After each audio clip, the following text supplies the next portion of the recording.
Le projet Clean Health est porté par une équipe de l'UMR Espace Dev à l'IRD et à l'Université de La Réunion, ainsi que par le CNES en partenariat avec l'Institut Pasteur du Cambodge. La propagation et le développement de nombreuses maladies infectieuses, principalement vectorielles comme le paludisme ou le chikungunya, sont fortement liés à la saisonnalité, au climat et à l'environnement. Le projet Clean Health vise à aider les acteurs de la santé publique à utiliser l'information satellitaire au regard des variations environnementales pour améliorer la surveillance sanitaire afin de mieux détecter, contrôler et atténuer l'impact des maladies. Le but est de réduire le coût social et économique qu'elles peuvent engendrer. Depuis quelques années, les systèmes de santé améliorent la remontée des informations épidémiologiques et leur suivi par l'intégration dans les systèmes d'information sanitaire. L'Organisation mondiale de la santé a ainsi soutenu l'utilisation du Digital Health Information System, aussi appelé DHIS2, aujourd'hui déployé dans un grand nombre de pays.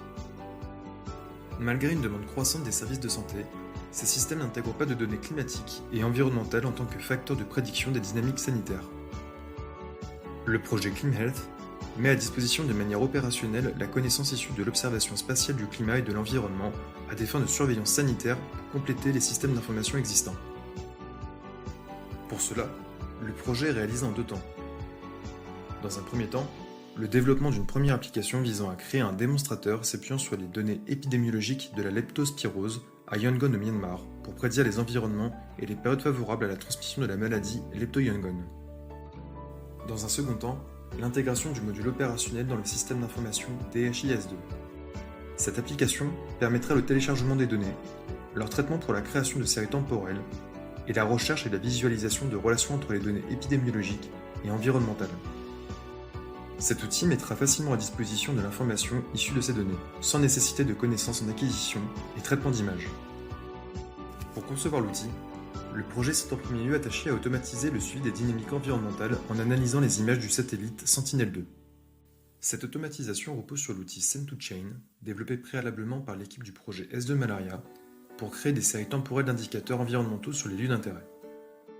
Parmi ces informations, le modèle utilise les 3 indices les plus révélateurs. Le premier est l'indice de végétation NDVI. Le deuxième est l'indicateur d'eau MNDWI.